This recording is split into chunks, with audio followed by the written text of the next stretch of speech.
আজি ভাৰত চৰকাৰে যদি আমাৰ অসমীয়া জাতিৰ অস্তিত্ব ৰক্ষাৰ কাৰণে যথেষ্টখিনি যিখিনি পদক্ষেপ ল'ব লাগে ল'লেহেঁতেন আমি অপজিশ্যনৰ লিডাৰক গৈ পেলাই আমি ৰিকুৱেষ্ট কৰাৰ দৰকাৰ নহ'লহেঁতেন। এইটো আমাৰ অসমীয়া মানুহৰ কাৰণে এইটো বৰ দুৰ্ভাগ্যৰ বিষয়।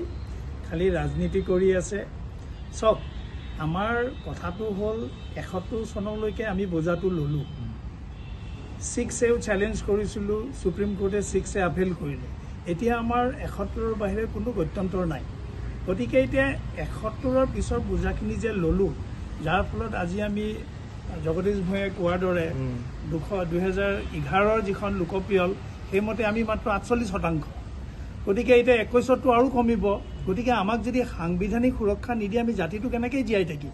আমাৰ ভাষা সংস্কৃতি কেনেকৈ জীয়াই থাকিব? আমাৰ ল'ৰা ছোৱালীৰ ভৱিষ্যত কি হ'ব? গতিকে যিহেতুকে চৰকাৰখনে কোনো এটা পদক্ষেপ লোৱা নাই, কেৱল ৰাজনীতি কৰি আছে, ভোটৰ ৰাজনীতি। সেইকাৰণে আমি তেখেতক আজি আমি গোটেই কথাখিনি ভালকৈ ক'লোঁ আৰু তেওঁ যথেষ্ট গুৰুত্ব সহকাৰে কথাখিনি শুনিছে। মই ভাবোঁ তেওঁ যদি এই কথাবোৰ ভালকৈ উপস্থাপন কৰে, গোটেই ভাৰতবৰ্ষৰ মানুহে যেতিয়া কথাখিনি গম পাব, নিশ্চয় ইয়াৰ পৰা এটা ভাল ফল ধৰিব। আৰু এটা কথা সদায় মনত ৰাখিব, এতিয়া আমাৰ জাতিটোৰ অস্তিত্ব ৰক্ষাৰ সংগ্ৰাম, ইয়াতে ৰাজনীতি কৰাৰ সময় নহয়। কিন্তু যোনে ৰাজনীতি কৰি আছে কিন্তু তেওঁলোকৰ নিজৰ ভৱিষ্যতবিলাকো বেয়া হৈ আছে। গতিকে এক কথাত ক'বলৈ গ'লে আমি এতিয়া একত্ৰিত হোৱাৰ সময়, এতিয়া ৰাজনীতি কৰি থকাৰ সময় নহয়। আৰু আপোনালোকে বাৰে বাৰে এটা কথা সুধি আছে যে ৰাজনৈতিক কিবা সমীকৰণ হ'ল নেকি?